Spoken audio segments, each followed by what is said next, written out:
ಮುಂಜಾನೆ ಶುಭೋದಯ. ನಮ್ಮ ದಿವ್ಯವಾದ, ಭವ್ಯವಾದ, ಅತ್ಯಂತ ಸುಂದರವಾದ, ನಿತ್ಯ ನೂತನವಾದ, ಅತ್ಯಂತ ಪವಿತ್ರವಾದ ನಮ್ಮೊಳಗೆ ಇರುವಂತಹ ಈ ದೇವಾಲಯಕ್ಕೆ ಎಲ್ಲರಿಗೂ ಪ್ರೀತಿಯ ಆತ್ಮೀಯ ಸ್ವಾಗತ. ನನ್ನ ಗುರುವಾಗಿರುವ ಕಾಂಜಂಗಾಡಿನ ಆನಂದಾಶ್ರಮದ ಪಪ್ಪ ಸ್ವಾಮಿ ರಾಮದಾಸ್ ಹಾಗೂ ನನ್ನ ತಂದೆ ತಾಯರ ಚರಣಾರವಿಂದಗಳಲ್ಲಿ ಅನಂತ ಪ್ರಣಾಮಗಳು. ನಾವು ಭಗವದ್ಗೀತೆಯ 13ನೇ ಅಧ್ಯಾಯ ಕ್ಷೇತ್ರಜ್ಞ ವಿಭಾಗ ಯೋಗ ಇದನ್ನು ತಿಳಿದುಕೊಳ್ಳುವ ಪ್ರಯತ್ನವನ್ನ ಮಾಡ್ತಾ ಇದ್ದೇವೆ. ಅರ್ಜುನ ತನ್ನ ಸಂಶಯವನ್ನ ಮುಂದಿಡ್ತಾನೆ. ಪ್ರಕೃತಿ ಮತ್ತು ಪುರುಷ ಹಾಗೂ ಕ್ಷೇತ್ರ ಮತ್ತು ಕ್ಷೇತ್ರಜ್ಞ, ಜ್ಞಾನ ಮತ್ತೆ ಜ್ಞೇಯ, ಇದಕ್ಕೆ ಏನು ವ್ಯತ್ಯಾಸ ಅಂತ ಭಗವಂತನನ್ನ ಕೇಳಿದಾಗ ಭಗವಂತ ಕ್ಷೇತ್ರ ಮತ್ತು ಕ್ಷೇತ್ರಜ್ಞದ ಬಗ್ಗೆ ಮೊದಲಿನ ಕೆಲವು ಶ್ಲೋಕಗಳಲ್ಲಿ ವ್ಯತ್ಯಾಸವನ್ನ ಹೇಳಿದ್ದಾನೆ. ತುಂಬಾ ಸರಳವಾದ ಸುಲಭವಾದ ವ್ಯತ್ಯಾಸ ಅಂತ ಹೇಳಿದ್ರೆ, ಯಾವುದರಲ್ಲಿ ಬದಲಾವಣೆ ಆಗುತ್ತೋ, ಯಾವತ್ತಾದ್ರೂ ಬದಲಾವಣೆ ಇದೆ ಅಂತ ಆದ್ರೆ ಅದು ಪ್ರಕೃತಿ. ಯಾವುದರಲ್ಲಿ ಬದಲಾವಣೆ ಯಾವತ್ತೂ ಶಾಶ್ವತವಾಗಿಯೂ ಇಲ್ಲವೋ, ಒಂದೇ ತರ ಇರತ್ತೋ ಅದನ್ನು ಕ್ಷೇತ್ರಜ್ಞ ಅಂತ ಕರೀತಾರೆ. ಹಾಗೆಯೇ ಜ್ಞಾನ ಅಂತ ಹೇಳಿದ್ರೆ, ಇಲ್ಲಿ ಈ 13ನೇ ಅಧ್ಯಾಯದಲ್ಲಿ ಭಗವಂತ ಜೀವನದ ಮೌಲ್ಯಗಳನ್ನ ಜ್ಞಾನ ಅಂತ ಕರೀತಾನೆ. 20 ಆ ತರದ ಮೌಲ್ಯಗಳ ಬಗ್ಗೆ ಭಗವಂತ ಅತ್ಯಂತ ಅದ್ಭುತವಾಗಿ ವರ್ಣಿಸಿದ್ದಾನೆ. ಯಾಕೆ ಅಂತ ಹೇಳಿದ್ರೆ, ನಾವು ಹೇಗೆ ಔಷಧಿ ತಗೊಳ್ಳುವಾಗ ಪಥ್ಯವನ್ನ ಪಾಲಿಸ್ತೇವೋ ಅದೇ ತರ ಈ ಮೌಲ್ಯಗಳು ಇಲ್ಲ ಅಂತ ಆದ್ರೆ ನಮ್ಗೆ ಮೋಕ್ಷ ಅಸಾಧ್ಯ, ಅಥವಾ ಜ್ಞಾನ ಯೋಗ ಕೂಡ ಅಸಾಧ್ಯ. ನಮ್ಮ ಗುರಿ ಏನು ಅಂತ ಹೇಳಿದ್ರೆ ಮೋಕ್ಷ ಸಾಧನೆ. ಪುನರಪಿ ಜನನಂ ಪುನರಪಿ ಮರಣಂ, ಈ ಒಂದು ಚಕ್ರದಿಂದ ಪಾರಾಗಬೇಕು ಅಂತ ಹೇಳುವಂತಹ ಒಂದು ಗುರಿಯನ್ನ ಇಟ್ಟುಕೊಂಡಂತವ್ರು ನಾವು. ಲೌಕಿಕ ಕೋರಿಕೆಗಳನ್ನ ಕಡಿಮೆ ಮಾಡ್ತಾ ಇದ್ದೇವೆ, ಅಷ್ಟು ಸುಲಭದಲ್ಲಿ ಕಡಿಮೆ ಮಾಡಕ್ ಆಗೋದಿಲ್ಲ. ಆದ್ರೂ ನಾವೆಲ್ಲರೂ ನಮ್ಮ ಪ್ರಯತ್ನವನ್ನ ಖಂಡಿತವಾಗಿಯೂ ಮಾಡ್ತಾ ಇದ್ದೇವೆ. ಅಥವಾ ಭಗವಂತ ಈ ಒಂದು ಪ್ರೇರಣೆಯನ್ನ ನಮ್ಗೆಲ್ರಿಗೂ ಕೊಡ್ತಿದ್ದಾನೆ. ಲೌಕಿಕ ಕೋರಿಕೆಗಳನ್ನ ಕಡಿಮೆ ಮಾಡಿ ಅಧ್ಯಾತ್ಮ ಕೋರಿಕೆಗಳನ್ನ ಹೆಚ್ಚಿಸಿ ಈ ಅಧ್ಯಾತ್ಮ ಪದದಲ್ಲಿ ನಾವೆಲ್ಲರೂ ಮುಂದಕ್ಕೆ ಹೋಗುವಂತೆ ಆ ಪ್ರೇರೇಪಿಸುವುದು ಯಾರು? ಅವನೇ ತಾನೇ. ಹಾಗಾಗಿ ಅವನಲ್ಲಿಯೇ ಶರಣು ಹೋಗಿ, ಈ ಜೀವನದ ಮೌಲ್ಯಗಳ ಬಗ್ಗೆ ನನಗೆ ಅದರ ಅರಿವು ಇಲ್ಲ, ನೀನೇ ನನ್ಗೆ ಅದನ್ನ ತಿಳಿಸಿಕೊಡು, ನಾನು ಅದನ್ನು ಪಾಲಿಸುವಂತೆ ನನ್ನ ಜೀವನದಲ್ಲಿ ಆಚರಣೆಗೆ ತರುವಂತೆ ಮಾಡುವುದು ಯಾರು?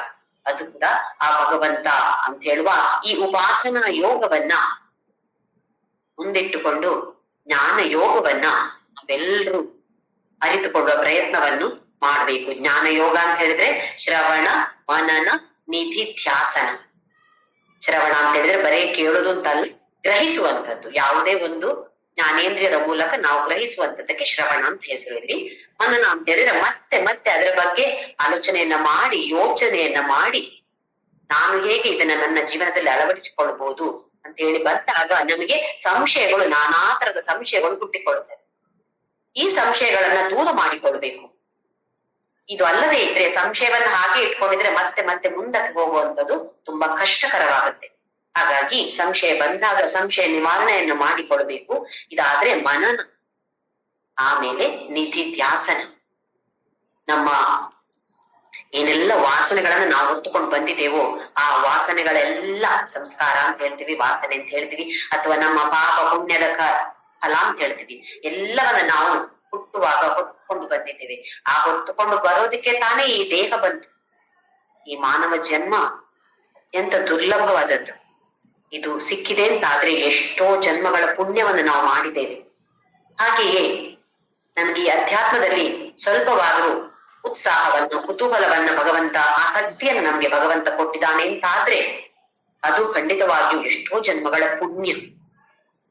ಈ ಪುಣ್ಯವನ್ನ ವ್ಯರ್ಥ ಮಾಡಿಕೊಳ್ಳದೆ, ಪಾಪವನ್ನ ಕಡಿಮೆ ಮಾಡಿಕೊಂಡು ಇನ್ನು ಪುಣ್ಯ ಕರ್ಮಗಳನ್ನ ಜಾಸ್ತಿ ಮಾಡಿದಾಗ ಮುಂದಿನ ಜೀವನದಲ್ಲಿ ನಮಗೆ ಅಧ್ಯಾತ್ಮ ಪದದಲ್ಲಿ ಇನ್ನೂ ಮುಂದಕ್ಕೆ ಹೋಗುವಂತೆ ಆ ಭಗವಂತ ನಮ್ಗೆ ಪ್ರೇರಣೆಯನ್ನ ಕೊಡ್ತಾನೆ. ಅದಕ್ಕೋಸ್ಕರ ಈ ವಿಚಾರವನ್ನ ತಿಳಿದುಕೊಂಡು ಮುಂದೆ ಹೋಗ್ಬೇಕು. ಏನೋ ಸುಮ್ನೆ ಯಾರೋ ಹೇಳಿದ್ರು ಅಂತ ಮಾಡೋದಕ್ಕೂ ತಿಳಿದುಕೊಂಡು ಮಾಡೋದಕ್ಕೂ ತುಂಬಾ ವ್ಯತ್ಯಾಸ ಇದೆ. ನಮ್ಮ ಭಾವನೆಗಳು ಬದಲಾಗಬೇಕು. ಸುಮ್ಮನೆ ಒಂದು ಮೆಕ್ಯಾನಿಕಲ್ ಆಗಿ ಒಂದು ಪೂಜೆ ಮಾಡೋದಾಗ್ಲಿ ಅಥವಾ ಯಾರೋ ಹೇಳಿದ್ದನ್ನ ಪಾಲಿಸುವಂತದ್ದು ಅಲ್ಲ.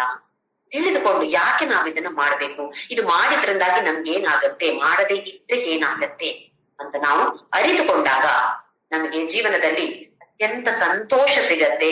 ಹಾಗೆಯೇ ಅತ್ಯಂತ ವೈರಾಗ್ಯವೂ ಬರುತ್ತೆ. ಎಲ್ಲವನ್ನು ಬಿಡೋದು ಅಂತಲ್ಲ ವೈರಾಗ್ಯ ಅಂತ ಹೇಳಿದ್ರೆ, ಜೀವನವನ್ನ ನಾವು ಇಲ್ಲಿ ಬಿಟ್ಟು ಬಿಟ್ಟು ಹಿಮಾಲಯಕ್ಕೆ ಹೋಗಿ ಕೂತ್ಕೊಳ್ಳೋದು ವೈರಾಗ್ಯ ಅಂತ ಅಲ್ಲ. ಈ ಲೌಕಿಕದಲ್ಲಿ ಲೋಕದ ವಿಷಯದಲ್ಲಿ ಆಸಕ್ತಿಯನ್ನ ಕಡಿಮೆ ಮಾಡಿಕೊಂಡು ಅಧ್ಯಾತ್ಮದಲ್ಲಿ ತಮ್ಮನ್ನು ನಾವು ತೊಡಗಿಸಿಕೊಂಡು ಎಲ್ಲರಿಗೂ ಸಂತೋಷವನ್ನ ಹಂಚಿಕೊಳ್ಳುವುದೇ ಈ ಭಗವದ್ಗೀತೆಯ ಉದ್ದೇಶ. ನಾನು ಈ ದೇಹ ಅಲ್ಲ, ಇದು ತಳಹದಿ. ಭಗವದ್ಗೀತೆಯ ಅಥವಾ ಯಾವುದೇ ಉಪನಿಷತ್ತಿನ ಅಥವಾ ನಮ್ಮ ಸನಾತನ ಧರ್ಮದ ಫೌಂಡೇಶನ್ ಅಂತ ಹೇಳಿದ್ವಿ, ತಳಹದಿ ಅಂತ ಹೇಳಿದ್ವಿ, ಇದು ಒಂದೇ ತತ್ವ. ಈ ದೇಹ ಅಲ್ಲ.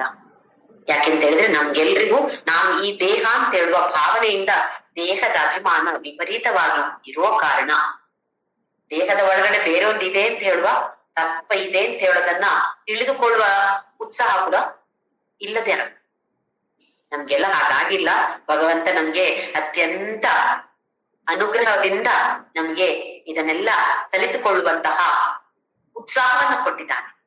ಹಾಗಾಗಿ ಆ ಭಗವಂತನಿಗೆ ಧನ್ಯವಾದವನ್ನ ಹೇಳ್ತಾ ಮುಂದಿನ ಶ್ಲೋಕಗಳ ಅರ್ಥವನ್ನು ನಾವೆಲ್ಲ ಚೆನ್ನಾಗಿ ಗ್ರಹಿಸಿಕೊಂಡು ಇದನ್ನು ನಮ್ಮ ಜೀವನದಲ್ಲಿ ಆಚರಿಸಿಕೊಳ್ಳುವಂತೆ ಮಾಡು ಅಂತ ಹೇಳುವ ಒಂದು ಪ್ರಾರ್ಥನೆಯನ್ನ ಆ ಭಗವಂತನ ಮುಂದೆ ಇಟ್ಟು ಈ ಒಂದು ಶ್ಲೋಕ 18ನೇ ಶ್ಲೋಕ ಒಂದ್ಸಲ ನೋಡಿದ್ದೇವೆ, ಮತ್ತೆ ಇನ್ನೊಂದ್ಸಲ ನೋಡೋಣ. 13ನೇ ಅಧ್ಯಾಯ ಕ್ಷೇತ್ರಜ್ಞ ವಿಭಾಗ ಯೋಗ, ಶ್ಲೋಕ 18. ಜ್ಯೋತಿಷಾಮಿ ತಜ್ಯೋತಿಃ ತಮಸಃ ಪರಮುಚ್ಯತೆ ಜ್ಞೇಯಂ ಜ್ಞಾನಗಮ್ಯಂ ಹೃದಿ ಸರ್ವಸ್ಯ ವಿಷ್ಠಿತಂ.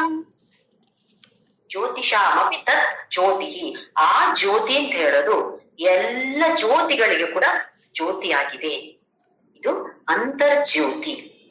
ಏನು ಜ್ಯೋತಿ ಅಂತ ಹೇಳಿದ್ರೆ, ಯಾವುದು ಇದ್ದಾಗ, ಯಾವುದರ ಇರುವಿಕೆ ಇದ್ದಾಗ ನಮಗೆ ಯಾವುದೇ ಒಂದು ವಿಚಾರದ ಬಗ್ಗೆ ನಮ್ಗೆ ಜ್ಞಾನ ಬರುತ್ತೋ, ಜ್ಞಾನವನ್ನ ಸ್ವೀಕಾರ ಮಾಡಿಕೊಳ್ತೇವೋ ನಾವು, ಅದನ್ನ ಜ್ಯೋತಿ ಅಂತ ಹೇಳುದು. ಜ್ಯೋತಿ ಅಲ್ಲಿ ಇದ್ದಾಗ ನಮಗೆ ಜ್ಞಾನದ ಅರಿವು ಬರುತ್ತೆ, ಅಥವಾ ಯಾವುದೋ ಒಂದು ವಿಷಯದ ಬಗ್ಗೆ ನಮ್ಗೆ ತಿಳಿಸಿಕೊಡುವಂಥದ್ದು ಶಕ್ತಿ ಇರುವಂಥದ್ದು ಆ ಜ್ಯೋತಿ. ನೋಡಿದ್ರೆ ನಮ್ಮ ಎಲ್ಲ ಜ್ಞಾನೇಂದ್ರಿಯಗಳು ಎಲ್ಲವನ್ನು ಜ್ಯೋತಿ ಅಂತ ಕರಿಬಹುದು. ಯಾಕೆಂತ ಹೇಳಿದ್ರೆ ನಮ್ಮ ಕಣ್ಣು ನೋಡಿ, ಒಂದು ಇಂದ್ರಿಯ ಕಣ್ಣು ಇದ್ದಾಗ ಅದನ್ನ ಪ್ರಪಂಚವನ್ನ ನೋಡಿ ಇಂಥ ವಸ್ತು ಅಂತೇಳಿ ತಿಳಿದುಕೊಳ್ಳುವಂತಹ ಶಕ್ತಿ ಇರುವಂತದ್ದು ಈ ಕಣ್ಣಿಗೆ. ಹಾಗಾಗಿ ಕಣ್ಣು ಒಂದು ಜ್ಯೋತಿ. ಕಿವಿ ನೋಡಿ, ನಮ್ಗೆ ಕೆಲವೊಂದ್ಸಲ ಕತ್ತಲೆಯಲ್ಲಿ ಏನು ಕಾಣಿಸ್ತಾ ಇಲ್ಲ ಅಂತ ಇದ್ರೆ, ಯಾವುದೋ ಶಬ್ದ ಬಂದ ಕಡೆ ಓಹೋ ಇಲ್ಲಿ ಏನೋ ಇದೆ ಅಂತ ಹೇಳುವ ತಿಳಿವು ಅಥವಾ ಅರಿವು ನಮಗೆ. ಹಾಗಾಗಿ ಈ ಕಿವಿ ಕೂಡ ಒಂದು ಜ್ಯೋತಿ. ಯಾವುದು ಇದ್ದಾಗ ನಮಗೆ ಜ್ಞಾನದ ಅರಿವು ಆಗತ್ತೋ, ಯಾವುದೋ ಒಂದು ವಿಷಯದ ಬಗ್ಗೆ ಇರ್ಬೋದು, ವಸ್ತುವ ಬಗ್ಗೆ ಇರ್ಬೋದು, ಯಾವುದ್ರ ಬಗ್ಗೆ ಇರ್ಬೋದು. ನಾವೀಗ ಕರೆಂಟ್ ಹೋದಾಗ ಏನ್ ಹೇಳ್ತೀವಿ, ನಾನು ಇಲ್ಲಿದ್ದೇನೆ ಅಂತ ಹೇಳ್ತೀವಿ. ಯಾಕೆ? ನಮ್ಮ ಶಬ್ದದ ಮೂಲಕ ಬೇರೆಯವರಿಗೆ ಒಂದು ಜ್ಞಾನ ಸಿಗತ್ತೆ. ಓಹೋ ಇವ್ರು ಇಲ್ಲಿದ್ದಾರೆ, ಈ ವಸ್ತು ಇಲ್ಲಿದೆ, ತಗಡಗ ಶಬ್ದ ಮಾಡಿದ್ರೆ ಇಲ್ಲಿ ನಾನಿದ್ದೇನೆ, ಅಥವಾ ಇಲ್ಲಿ ಮೇಜು ಇದೆ, ಇಲ್ಲಿ ಕುರ್ಚಿ ಇದೆ ಅಂತ ಶಬ್ದದ ಮೂಲಕ ನಮ್ಗೆ ತಿಳಿವು ಬರುತ್ತೆ. ಹಾಗೆ ಇಲ್ಲಿ ಎಲ್ಲ ಇಂದ್ರಿಯಗಳನ್ನು ಕೂಡ ಜ್ಯೋತಿ ಅಂತ ಹೇಳ್ಬೋದು. ಸೂರ್ಯ, ಚಂದ್ರ, ನಕ್ಷತ್ರ, ಅಗ್ನಿ, ಮಿಂಚು ಇದೆಲ್ಲವನ್ನು ಕೂಡ ಜ್ಯೋತಿ ಅಂತ ಹೇಳ್ಬೋದು. ಅದು ಇದ್ದಾಗ ನಮ್ಗೆ ಏನೋ ಗೊತ್ತಾಗುತ್ತೆ. ಈ ಬೃಹದಾರಣ್ಯಕ ಉಪನಿಷತ್ತಿನಲ್ಲಿ ಯಾಜ್ಞವಲ್ಕ್ಯ ಅತ್ಯಂತ ಜ್ಞಾನಿ, ಶ್ರೇಷ್ಠ ಜ್ಞಾನಿ ಹಾಗೂ ರಾಜರ್ಷಿ ಜನಕ, ಇವರಿಬ್ಬರ ಮಧ್ಯೆ ನಡೆಯುವಂತಹ ಸಂಭಾಷಣೆ. ಈ ಜನಕ ಮಹಾರಾಜ ತುಂಬಾ ವಿಚಾರವನ್ನ ತಿಳಿದುಕೊಂಡಂಥವನು. ಅವನು ವೈಶ್ವಾನರ ದೇವನ ಉಪಾಸನೆ ಮಾಡ್ತಾ ಇದ್ದಂತೆ. ಆ ಉಪಾಸನೆಯ ಬಗ್ಗೆ ಯಾಜ್ಞವಲ್ಕ್ಯ ಹಲವಾರು ಪ್ರಶ್ನೆಗಳನ್ನು ಕೇಳಿದಾಗ ಅತ್ಯಂತ ಶ್ರೇಷ್ಠವಾದ ಉತ್ತರಗಳನ್ನ ಜನಕ ಮಹಾರಾಜ ಕೊಡ್ತಾನೆ. ಯಾಜ್ಞವಲ್ಕ್ಯನಿಗೆ ತುಂಬಾ ಸಂತೋಷ ಆಗತ್ತೆ. ಎಷ್ಟು ಒಳ್ಳೆಯ ಶಿಷ್ಯ ಇವನು, ಎಲ್ಲವನ್ನು ತಿಳಿದುಕೊಂಡಿದ್ದಾನೆ ಅಂತ ಹೇಳಿ ನೀನೇನಾದ್ರೂ ಒಂದು ವರ ಕೊಡ್ತೇನೆ ಕೇಳು ಅಂತ ಹೇಳ್ತಾನೆ ಯಾಜ್ಞವಲ್ಕ್ಯ. ರಾಜರ್ಷಿ ಮಹಾರಾಜ ಏನು ವರ ಕೇಳ್ತಾನೆ ಅಂತ ಹೇಳಿದ್ರೆ, ನನಗೆ ಯಾವುದೇ ವಿಷಯದ ಬಗ್ಗೆ ಸಂಶಯ ಬಂದಾಗ ನಾನು ನಿನ್ನ ಹತ್ರ ಪ್ರಶ್ನೆ ಮಾಡುವಂತಹ ಒಂದು ಅಧಿಕಾರ, ಹಕ್ಕು ನನಗೆ ಕೊಡು. ನೋಡಿ, ನಾವೆಲ್ಲಾದ್ರೂ ಯಾವ ವರ ಕೇಳ್ತಾ ಇದ್ದೆವು? ನನಗೆ ಆ ಮನೆ ಕಟ್ಟಿಸಿಕೊಡು, ನನಗೆ ಇಲ್ಲಿ ಅದು ಮಾಡಿಕೊಡು ಅಂತ ಲೌಕಿಕವಾದ ಪ್ರಶ್ನೆ ಕೋರಿಕೆಗಳನ್ನ ಮುಂದೆ ಹೋಗ್ತಾ ಇರ್ತೇವೆ. ಆದ್ರೆ ರಾಜರ್ಷಿ ಜನಕ ರಾಜನೂ ಹೌದು, ಋಷಿಯೂ ಹೌದು. ಯಾವ ತರದ ಕೋರಿಕೆಯನ್ನ ಮುಂದೊಟ್ಟಿದ್ದಾನೆ ಅಂತ ಹೇಳಿದ್ರೆ, ನನಗೆ ಯಾವಾಗೆಲ್ಲ ಯಾವುದೇ ವಿಚಾರದ ಬಗ್ಗೆ ಸಂಶಯ ಬಂದ್ರೆ ನಿನ್ನ ಹತ್ತಿರ ಬಂದು ಆ ಸಂಶಯವನ್ನ ನಿವಾರಿಸಿಕೊಳ್ಳೋದಕ್ಕೋಸ್ಕರ ಪ್ರಶ್ನೆಯನ್ನು ಕೇಳುವಂತಹ ಒಂದು ಹಕ್ಕನ್ನು ನನಗೆ ಕೊಡು, ಇದು ನನಗೆ ಬೇಕಾದ ವರ ಅಂತ ಹೇಳಿದಾಗ ಯಾಜ್ಞವಲ್ಕ್ಯ ಅತ್ಯಂತ ಸಂತೋಷದಿಂದ ಈ ಶಿಷ್ಯನಿಗೆ ಆ ವರವನ್ನು ಕೊಡು. ಒಂದ್ಸಲ ಸಂಶಯ ಬರುತ್ತೆ ಜನಕ ಮಹಾರಾಜನಿಗೆ, ಯಾವ ಜ್ಯೋತಿಯಿಂದಾಗಿ ನಮಗೆ ಎಲ್ಲದರ ಅರಿವು ಬರುತ್ತೆ, ಅಥವಾ ಮನುಷ್ಯ ಯಾವುದರ ಇರುವಿಕೆಯಿಂದಾಗಿ ಎಲ್ಲ ಕೆಲಸವನ್ನ ಮಾಡ್ತಾನೆ ಅಂತ ಪ್ರಶ್ನೆಯನ್ನ ಕೇಳ್ತಾನೆ. ಸಂಶಯ ಬಂದ ತಕ್ಷಣ ಯಾಜ್ಞವಲ್ಕ್ಯನ ಹತ್ರ ಪ್ರಶ್ನೆಯನ್ನು ಮುಂದೊಡ್ತಾನೆ. ಆಗ ಯಾಜ್ಞವಲ್ಕ್ಯ ಹೇಳ್ತಾನೆ, ಸೂರ್ಯನ ಪ್ರಕಾಶದಿಂದ ಜನರೆಲ್ಲರೂ ಲೋಕದಲ್ಲಿ ಎಲ್ಲರೂ ಕೂಡ ತಮ್ಮ ತಮ್ಮ ಕೆಲಸವನ್ನು ಮಾಡ್ತಾರೆ. ಓ, ಜನಕ ಹೇಳಿದ, ಹೌದು ಸರಿ. ಆದ್ರೆ ಸೂರ್ಯ ಇಲ್ಲದೆ ಇದ್ದಾಗ ಅಂತ ಹೇಳಿದ್ರೆ, ಸೂರ್ಯ ಅಸ್ತಮಿಸಿದಾಗ ಕತ್ತಲೆ ಇರುತ್ತೆ, ಸೂರ್ಯನ ಪ್ರಕಾಶ ಇರೋದಿಲ್ವೇ ಅವಾಗ? ಆಗ ಹೇಗೆ ಜನ ಕೆಲಸ ಮಾಡ್ತಾರೆ? ಆಗ ಯಜ್ಞವಲ್ಕ್ಯ ಹೇಳ್ತಾನೆ, ಚಂದ್ರನ ಬೆಳಕಿನಿಂದ, ಚಂದ್ರನಿಗೂ ಪ್ರಕಾಶ ಇದೆ, ಆ ಪ್ರಕಾಶದಿಂದಾಗಿ ಲೋಕದಲ್ಲಿ ಎಲ್ಲರೂ ಕೂಡ ಕೆಲಸ ಮಾಡ್ತಾರೆ. ಓಹೋ, ಹೌದು. ಆದ್ರೆ ಸೂರ್ಯನೂ ಇಲ್ಲ, ಚಂದ್ರನೂ ಇಲ್ಲ, ಇಬ್ರು ಇಲ್ಲ ಅಂತ ಹೇಳಿದ್ರೆ ಮತ್ತೆ ಹೇಗೆ ಜನ ಕೆಲಸ ಮಾಡ್ತಾರೆ ಅಂತ ಯಾಜ್ಞವಲ್ಕ್ಯನನ್ನು ಕೇಳಿದಾಗ ಯಾಜ್ಞವಲ್ಕ್ಯ ಹೇಳ್ತಾನೆ, ಅಗ್ನಿ, ಬೆಂಕಿಯನ್ನ ನಾವೀಗ ಕ್ಯಾಂಡಲ್ ಎಲ್ಲ ಉರಿಸ್ಕೊಳ್ತೀವಲ್ವಾ, ಹಾಗೆ ಬೆಂಕಿಯಿಂದ ಅಥವಾ ಅಗ್ನಿಯ ಮೂಲಕ ಕೆಲಸವನ್ನ ಜನರು ಮಾಡ್ತಾರೆ. ಸರಿ, ಇದು ಮೂರು ಇಲ್ಲದಿದ್ರೆ, ಸೂರ್ಯ ಇಲ್ಲ, ಚಂದ್ರ ಇಲ್ಲ, ಅಗ್ನಿಯೂ ಇಲ್ಲ ಅಂತ ಹೇಳಿದ್ರೆ ಜನ ಹೇಗೆ ಕೆಲಸ ಮಾಡ್ತಾರೆ? ಶಬ್ದದ ಮೂಲಕ. ಶಬ್ದ ಅಂತ ಹೇಳೋದು ಕೂಡ ಒಂದು ಜ್ಯೋತಿಯೇ. ಇಲ್ಲಿ ಯಾರಾದ್ರೂ ಕತ್ತಲೆಯಲ್ಲಿದ್ದಾಗ ಅಲ್ಲಿ ಮುಂದೆ ಹೋಗು, ಎಡಕ್ಕೆ ಹೋಗು, ಅಲ್ಲಿ ಒಂದು ಮೇಜು ಸಿಗತ್ತೆ, ಮೇಜಿನ ಮೇಲೆ ಕ್ಯಾಂಡಲ್ ಇದೆ ಅಥವಾ ಬೆಂಕಿ ಪೊಟ್ನ ಇದೆ ಅಂತ ನಾವು ಡೈರೆಕ್ಷನ್ ಹೇಳ್ತೀವಿ ನೋಡಿ, ಅದನ್ನ ಕೇಳಿಕೊಂಡು ಅವ್ರು ಮುಂದಕ್ಕೆ ಹೋಗ್ತಾರೆ. ಅಂದ್ರೆ ಜನ ಶಬ್ದದ ಮೂಲಕ ಕೂಡ ತಮ್ಮ ಕೆಲಸವನ್ನು ಮಾಡ್ತಾರೆ ಅಂತಾಯ್ತು. ಹಾಗಾಗಿ ಕಿವಿ ಅಥವಾ ಶಬ್ದ ಅಂತ ಹೇಳೋದು ಕೂಡ ಒಂದು ಜ್ಯೋತಿ ಅಂತಾಯ್ತು. ಸರಿ, ಜನಕ ಹೇಳ್ದ, ಅದು ಒಪ್ಪಿದೆ ನಾನು. ಇದು ಯಾವುದು ಇಲ್ಲದಾಗ, ಸೂರ್ಯ ಇಲ್ಲ, ಚಂದ್ರ ಇಲ್ಲ, ಆಮೇಲೆ ಅಗ್ನಿಯೂ ಇಲ್ಲ, ಅಥವಾ ಶಬ್ದವೂ ಇಲ್ಲ. ಶಬ್ದ ಮಾಡಕ್ಕೆ ಯಾರು ಬೇಕು ತಾನೆ, ಅಲ್ಲಿ ಯಾರು ಇಲ್ಲ. ಹಾಗಿಲ್ಲದಿದ್ರೆ ಹೇಗೆ ಕೆಲಸ ನಡೆಯತ್ತೆ ಹೇಳಿದಾಗ ಯಾಜ್ಞವಲ್ಕ್ಯ ಹೇಳಿದ, ಎಲ್ಲರೂ ಕೆಲಸ ಮಾಡುವುದು ತಮ್ಮ ತಮ್ಮ ಒಳಗೆ ಇರುವಂತಹ ಅಂತರ್ ಜ್ಯೋತಿಯ ಮೂಲಕ. ಹೊರಗಿನ ಬೆಳಕು ಎಲ್ಲ ನಮ್ಗೆ ಒಂದು ಹೇಳೋದಿಕ್ಕೆ ಮಾತ್ರ. ಹೊರಗಿನ ಬೆಳಕು ಇದ್ದು ಒಳಗಿನ ಬೆಳಕು ಇಲ್ಲದೆ ಇದ್ರೆ ಯಾವ ಕೆಲಸವೂ ಆಗೋದಿಲ್ಲ. ಆ ಮನುಷ್ಯ ಇಲ್ಲದ ಹಾಗೆ, ಇದ್ದು ಸತ್ತ ಹಾಗೆ ಅಥವಾ ಸತ್ತು ಹೋದ ಹಾಗೆ. ಹಾಗಾಗಿ ನಮಗೆ ಯಾವುದು ಅತ್ಯಂತ ಮುಖ್ಯ ಅಂತ ಹೇಳಿದ್ರೆ ಒಳಗಿನ ಜ್ಯೋತಿ, ಆ ಅಂತರ್ಜ್ಯೋತಿ ಇರುವ ಕಾರಣ ಈ ಜ್ಯೋತಿ ಅಂತ ಹೇಳಿದ್ರೆ ಕಣ್ಣು, ಕಿವಿ, ಮೂಗು ಎಲ್ಲ ಇಂದ್ರಿಯಗಳನ್ನ ಈಗ ತಾನೇ ನಾವು ಹೇಳಿದ್ವಿ ಜ್ಯೋತಿ ಅಂತ ಹೇಳಿ. ಒಳಗಿನ ಅಂತರ್ಜ್ಯೋತಿಯ ಪ್ರಕಾಶದಿಂದ ಈ ಜ್ಯೋತಿಗಳೆಲ್ಲ ಕೆಲಸ ಮಾಡ್ತವೆ. ಹಾಗಾಗಿ ಯಾಜ್ಞವಲ್ಕ್ಯ ಹೇಳಿದ ಅತ್ಯಂತ ಪ್ರಾಮುಖ್ಯತೆಯನ್ನ ಈ ಅಂತರ್ಜ್ಯೋತಿಗೆ ಎಲ್ಲರೂ ಕೊಡಬೇಕಾಗಿದೆ. ಆದರೆ ದುರದೃಷ್ಟವಶಾತ್ ಅಂತರ್ಜ್ಯೋತಿಯ ಇರುವಿಕೆಯ ಅರಿವು ಕೂಡ ಯಾರಿಗೂ ಆಗೋದೇ ಇಲ್ಲ. ಪ್ರಪಂಚದಲ್ಲಿ ಮುಳುಗಿ ನಾನಾ ತರದ ಆಕರ್ಷಣೆಗಳಲ್ಲಿ, ಪ್ರಪಂಚದ ಅಲೌಕಿಕ ಆಕರ್ಷಣೆಗಳಲ್ಲಿ ಮುಳುಗಿ ಮನುಷ್ಯ ಬೇರೆಯವರಿಗೆ ಯಾವ ಈ ತರದ ಅನುಭವಗಳು ಬರುವ ಅವಕಾಶ ಕೂಡ ಇಲ್ಲ. ನಮಗೆ ಈ ತರದ ಅನುಭವಗಳು ಬರುವ ಅವಕಾಶ ಇದೆ. ಆ ಅನುಭವಗಳನ್ನ ಪಡೆಯೋದಿಕ್ಕೆ ನಾವು ಸಾಧನೆಯನ್ನ ಮಾಡ್ಬೇಕು. ಹಾಗಾಗಿ ಹೇಳ್ತಾನೆ ಇಲ್ಲಿ ಭಗವಂತ, ಜ್ಯೋತಿಷ ಅಪಿ ತತ್ ಜ್ಯೋತಿ, ಈ ಎಲ್ಲ ಜ್ಯೋತಿಗಳಿಗೆ ಅದು ಯಾವುದು? ಅದು ತತ್ ತ್ವಂ ಅಸಿ ಅಂತ ನೋಡಿದ್ದೇವೆ ನಾವು. ತತ್ ಅದು, ಆ ಜ್ಯೋತಿ ಎಲ್ಲರಿಗೂ ಜ್ಯೋತಿ ಆಗಿರತ್ತೆ, ಎಲ್ಲರಿಗೂ ಬೆಳಕನ್ನ ಕೊಡುವಂತದ್ದು. ಇಲ್ಲಿ ಬೆಳಕು ಅಂತ ಹೇಳಿದ್ರೆ ಬರೀ ಬ್ರೈಟ್ನೆಸ್ ಅಂತ ಅನ್ಕೋಬಾರ್ದು, ಎಲ್ಲ ಶಕ್ತಿಯನ್ನ ಕೊಡುವಂತದ್ದು ಈ ಅಂತರ್ಜ್ಯೋತಿ. ತಮಸಃ ಪರಂ ಉಚ್ಯತೆ. ಇದು ಅಂಧಕಾರವನ್ನು ಮೀರಿ ಪರ ಅಂದ್ರೆ ಇನ್ನು ಶ್ರೇಷ್ಠವಾದದ್ದು. ನಮ್ಗೆ ಅಂಧಕಾರ ಅಂತ ತಿಳಿಬೇಕು ಅಂತಾದ್ರೆ ಒಳಗೆ ಒಂದು ಬೆಳಕಿರ್ಬೇಕು. ಅದಿಲ್ಲ ಅಂತಾದ್ರೆ ನಮ್ಗೆ ಅಂಧಕಾರವನ್ನು ಕೂಡ ತಿಳಿಯುವಂತಹ ಶಕ್ತಿ ಇರೋದಿಲ್ಲ. ಹಾಗಾಗಿ ತಮಸಃ ಪರಂ ಉಚ್ಯತೆ. ಜ್ಞಾನಂ ಜ್ಞೇಯಂ ಜ್ಞಾನಗಮ್ಯಂ. ಇದು ಏನಿದು? ಇದುವೇ ಜ್ಞಾನ. ಇದನ್ನೇ ತಿಳಿದುಕೊಳ್ಳಬೇಕಾದಂತ ಕಾರಣ ಇದಕ್ಕೆ ಜ್ಞೇಯ ಅಂತ ಹೇಳುದು. ಇದುವೇ ಜ್ಞಾನ ಗಮ್ಯ. ಗಮ್ಯ ಅಂತ ಹೇಳಿದ್ರೆ ಗುರಿ, ಜ್ಞಾನದ ಗುರಿ. ಯಾತಕ್ಕಾಗಿ ಇದೆಲ್ಲ ಕಲಿತಾ ಇದೀವಿ? ಇದು ಒಂದೇ ಗುರಿ ನಮ್ಮದು. ಏನು? ಆ ಅಂತರ್ಜ್ಯೋತಿಯನ್ನ ನೋಡುವಂತಹದ್ದು. ಜ್ಞಾನ ಗಮ್ಯ ಹೃದಯ ಸರ್ವಸ್ಯ ವಿಷ್ಠಿತಂ. ಎಲ್ಲರ ಹೃದಯದಲ್ಲಿಯೂ ಇದೆ ಇದು.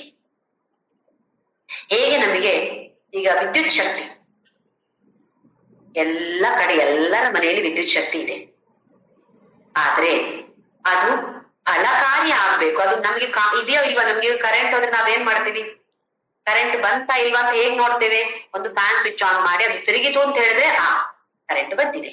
ಇಲ್ಲ ಲೈಟ್ ಉರಿತು ಅಂತ ಹೇಳಿದ್ರೆ ಕರೆಂಟ್ ಬಂದಿದೆ. ಇದೆಯೋ ಇಲ್ವಾ ಅಂತ ಗೊತ್ತಾಗೋದು ಹೇಗೆ? ಈ ಒಂದು ಯಾವುದೋ ಒಂದು ಉಪಕರಣ ನಮ್ಗೆ ಕೆಲಸ ಮಾಡಿದಾಗ. ಹಾಗೆಯೇ ಈ ಅಂತರ್ಜ್ಯೋತಿ, ಅದನ್ನ ಜ್ಞೇಯ ಅಂತ ಹೇಳ್ತೀವಿ, ಜ್ಞಾನ ಅಂತ ಹೇಳಿದ್ವಿ. ಎಲ್ಲವೂ ಕಡೆ ನೋಡಿದ್ರೆ ಅದೇ ಹೆಸರು ಅಲ್ಲ, ಹೆಸರು ಮಾತ್ರ ಬೇರೆ, ಅದು ಒಂದೇ ಇರೋದು. ಅದು ಇದ್ರೂ ನಮಗೆ ಅರಿವಿಗೆ ಬರೋದಿಲ್ಲ. ಅರಿವಿಗೆ ಬರ್ಬೇಕು ಅಂತ ಇದ್ರೆ ಈ ತರ ನಮ್ಮಂತಹ ದೇಹ ಬೇಕು ಅಥವಾ ಪ್ರಕೃತಿಯಾಗಿ ಬರಬೇಕು. ಇದಿಲ್ಲದೆ ಇದ್ರೆ ಅರಿವು ಆಗುವುದಿಲ್ಲ. ಹೇಗೆ ನಾವು ಪ್ಲಗ್ ಪಾಯಿಂಟ್ ಇಟ್ಟಿರ್ತೇವೆ, ಅಲ್ಲಲ್ಲಿ ಪ್ಲಗ್ ಪಾಯಿಂಟ್ ಇಟ್ಟಿರ್ತೇವೆ, ಬೇರೆ ಬೇರೆ ಉಪಕರಣಗಳನ್ನು ಉಪಯೋಗಿಸ್ತೀವಿ ಆ ಪ್ಲಗ್ ಪಾಯಿಂಟ್ ನಲ್ಲಿ. ಅದರ ಮೂಲಕ ವಿದ್ಯುತ್ ಶಕ್ತಿ ಹರಿದು ಆ ಉಪಕರಣ ಕೆಲಸವನ್ನು ಮಾಡುತ್ತೆ. ಯಾವುದೇ ಕೆಲಸ ಇರ್ಬೋದು, ಕೆಲಸವನ್ನಂತೂ ಅದು ಮಾಡುತ್ತೆ. ಹಾಗೆಯೇ ನಮಗೆಲ್ಲರಿಗೂ ಕೂಡ ಆ ವಿದ್ಯುತ್ ಶಕ್ತಿ, ಆ ಅಂತರ್ಜ್ಯೋತಿ ಇರುವ ಕಾರಣ ನಮ್ಮ ಬೇರೆ ಬೇರೆ ದೇಹಗಳು ಬೇರೆ ಬೇರೆ ತರದಲ್ಲಿ ಕೆಲಸವನ್ನ ಮಾಡುತ್ತೆ.